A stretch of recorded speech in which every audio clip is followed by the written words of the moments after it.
Күндөрдүн биринде балыкчы менен кызы балык улоодон кийин эс алууну чечишет. Көл жээгиндеги бадалдардын көлөкөсүнөн орун алып, балыкчы балык тазалап, кызы болсо тор түйөт.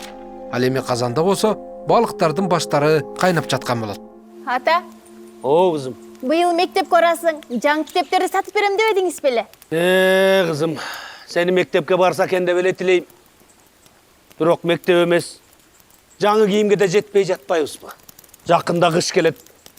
Ага отун суу камдашыбыз керек. Анын үстүнө сенин мектебиң алыс болуп жатпайбы, кызым? Балким, кандан сурап көрбөйлүбү? Мектеп салып берсин. Анын вазирлери бизге окшогон карапайым элден ар түрдүү салыктарды топтоп жатпайбы? Бекер кыялданасың, кызым. Бул ханда деген уят жок. Тойлорду өткөргөндөн башы чыкпай калды. Акылынан адашты. Улам бир жаңы салыктын түрлөрүн чыгарып, жок деген сөз дукса эле алып барып зынданга салат. Эй, сабыр! Ассаламу алейкум. Хан чырпыкка салык киргизди. А сен болсо, карачы, кандай от жагып отурасың. Бул үчүн бизге 3 алтын беришиң керек. Ошондо бардыгы болуп 7 алтын болот. Урматтуу Сараңбек, менде азыр акча жок. Балыктан жаңы эле келдим. Базарга чыгып сатканга үлгүрө элекмин. Кан ичерлер. Кана, бул жакта эмне экен? Ой, бул эмне я? Кой, муну өзүңөр жегеле, биякта жалаң эле канаттары менен баштар экен. А булчу? Мына. Бул жакта балыктар бар экен кой. Чоңураагын өзүм алайын да кичинекейин ханга берип коёюн. Урматтуу Сараңбек вазир, биз. Силер болсо, эртеңкиге чейин 7 алтын акчаны даярдап койгула. Болбосо жоокерлеринди жиберем. Бирок вазир... Эмне? Зынданды сагындыңбы я, сабыр? Ал жакта чычкандар сени да сагынып калса керек. Өзүн өзү кубаттаган көңүлү ток вазир балыктардын жакшысынан бирди алып туруп ханга шашат. Ушул вазирлерди ап келип балык тазалатып койсоң, бир күн кечке. Мен көргөндү көрүшсө кандай болот эле? Сараңбек вазир такыр эле санаганды билбейби? 3-кө 3'tü кошсо 6 болот да. А бул болсо 1 алтынды ашыкча айтып атат. Билет, кызым, билет. Бул жөн эле кууланып атат. Жанагы ашып калганын өзүнүн чөнтөгүнө салгысы келип атпайбы? Акмак десе. Күн төбөгө көтөрүлүп чак түш болуп калган маалда хан сарайда Эркебай хан араң уйкудан көз ачып жаткан болот. Ал абдан жалкоо, чыр жана эч нерсе жактырбаган кежир эле. Так ошол маалда эшигинин алдында аны Жалганбек жана Сараңбек деген вазирлери күтүп жатышкан. Улуу урматтуу Эркебай хан. Кутман күн. Бүгүн тим эле сиз жаркырап чыккан күндөйсүз го. Койчу, тажаттыңар. Атам өлөр алдында мага эмнеге бул колундагы шакекти чечпе деп айтты экен? Эмдигиче түшүнбөйм. Жалкоо. Албетте жалкоолуу урматтуум. Эч нерсени билбесе, эч нерсени кылбаса. Улуу урматтуу Эркебай хан. Мен болсо эртеден кечке чейин жаным тынбай, эл сизди урматтап, сүйүп турсун деп кам көрүп келем. Эл сизге бирден алтындан сырткары караңызчы. Моментип бирден балык дагы берип турат. Карасаңыз, мына. Тим эле көстүн жоосун алат го чиркин. О, чынында жакшы балык экен, көрдүңбү? Эл мени кандай сыйлайт, урматтайт. Сизчи? Кечиресиз эме урматтуу. Болду. Тажаттыңар. Кеткиле, көзүмө көрмө. Кет. Жарайт. Атам болсо мени балык алып чыгып, балык кармаганды үйрөтпөдү беле. Кандай сонун күндөр өттү. Балыкка чыгып келейинчи. Өткөн күндө эскерип. Эртеси күнү таң атпай жерге жарык кире электе Эркебай хан кайырмагын алып балыкка жөнөтчү. Жакшы болду. Ушуну жакшы ойлоп турмун. Буйруса сууга түшүп, балык кармап, күнгө күйбөсөмбү? Замандашым, чалыгып, чарчап келаткан жолоочуңа эмне жардам көрсөтө аласың? Менің қолымдан бардығы келет. Балким ақысын кейін іштеп қайтарып берермін. Мені елдің бардығы тең танит. Менің атым Кутман. Жардам көрсөтүңүз. Ей, тұр чары, жолаушы десе.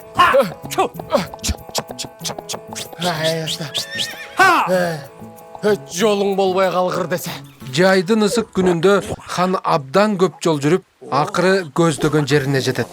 Жетер замат аттан секирип түшүп, чаңкап турган жаны суудан кери жутуп, сууга чукуп жатканда манжасындагы шакеги сууга түшүп кетет. Ошол маалда суунун түбүндө сүзүп бара жаткан балык аны жутуп алат. Эмне болуп кетти я? Менин кычыраган кийимим. Төбөтөй өтүк. Кылычым кайда кетти? Шакегим да жок. Эми түшүндүм. Кептин баары колумдагы шакекте көрүнөт. Ал колумда турганда күч кубат, байлыктын баары ошондо окшойт. Шакекти чечпеш керектигин эми түшүндүм. Так ошол өрөөндө Кутман дагы жүргөн болот. Күн ысык болгондуктан суу жээктебе салгыча идишке суу куюп алайын деп көл жээкке келип, башын мыкчып, ары бери чуркап жүргөн бирөөнү көрөт.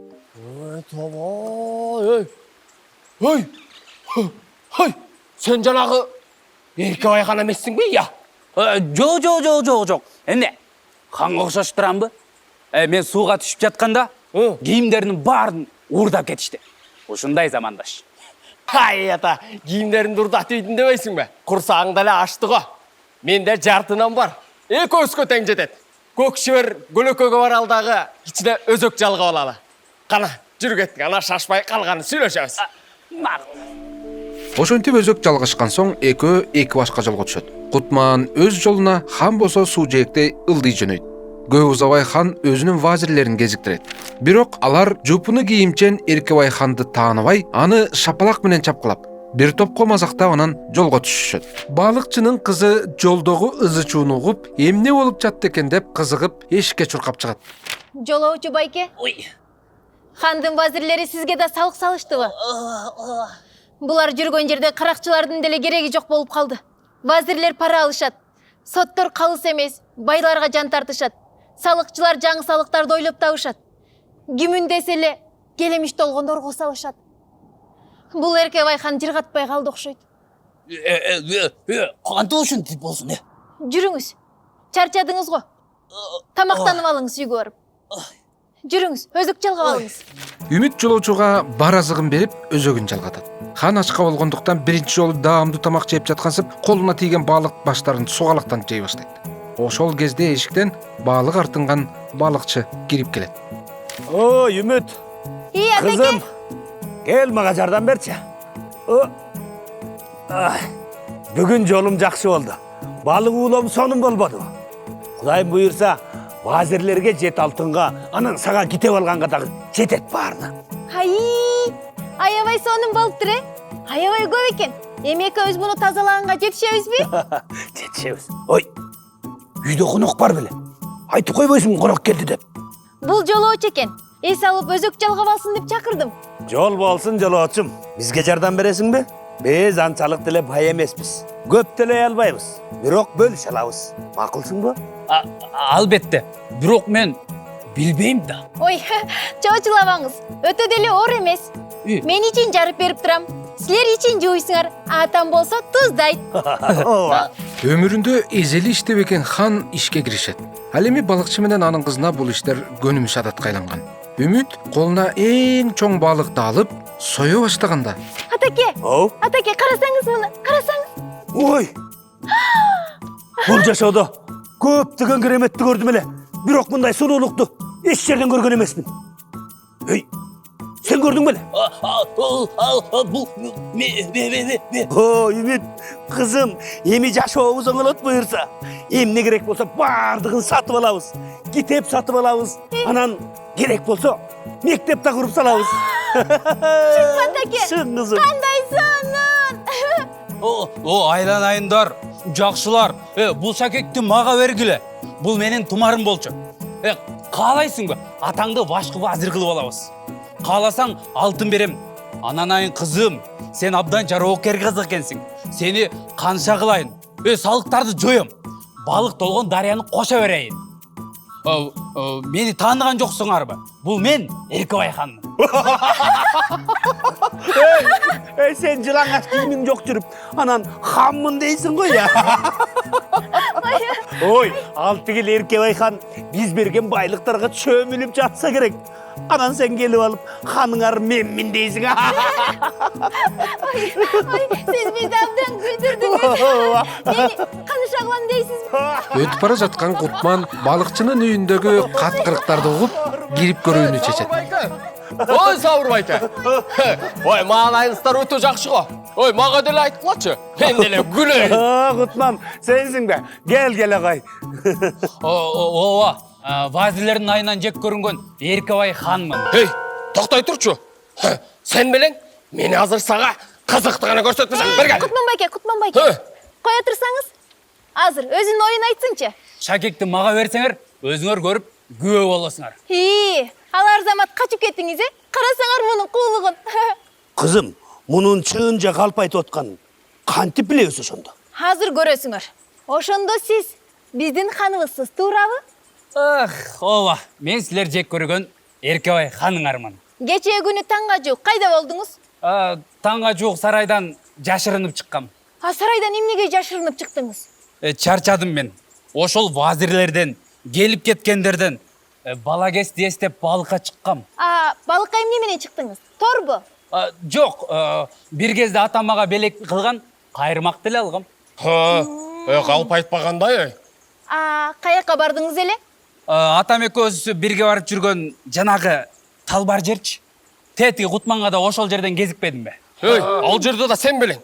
Ошола, эмнеле жүзүң жылы учат дейм да? Эми, баарыңар уктуңар, Бул биздин ханыбыз экен. Менде bir суроо бар. Хан, сен барын түшүндүң бө? Ооба, албетте. Мен барын өз көзүм менен көрдүм. Барган соң барын орго салам, салыктарды кыскартам. Айткыла, эмне десеңер барын аткарам. Эми өзүң чеч. Бул шакекти эмне кылуу керектигин.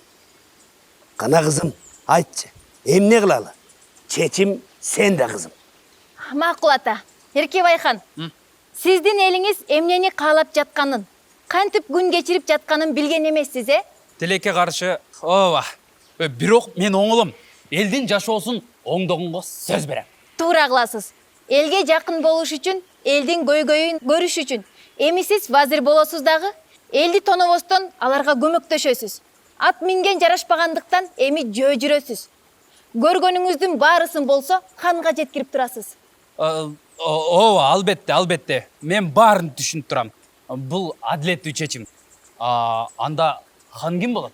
Сиз аны жакшы тааныйсыз. Ал сизди ачкалыктан алып калды. Ал болгон оокаты менен бөлүшкөн. Күндүн ысыгынан да сактап калган. Ооба, ал акыйкат, адилеттүү, күчтүү жана жакшы киши.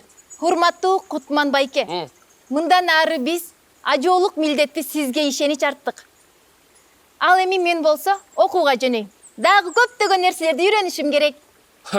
Эми билбейм эми. Ишенсеңер милдетти алайын. Бирок Сабыр байке, берки жулунган 2 вазирди эмне кылабыз? Кутман, менде bir ой бар. Кандай ой? Бер келсең. Кандай дейсиң? Тура. Сиз ар дайым туура айтасыз. Анда эмесе менин жаңы хан катары алгачкы өкүмүм. Бардык жерлерге мектептер курулсун. Жана окумуштуулар ошол мектепке мугалим болуп тартылсын. Ошентип күз келет.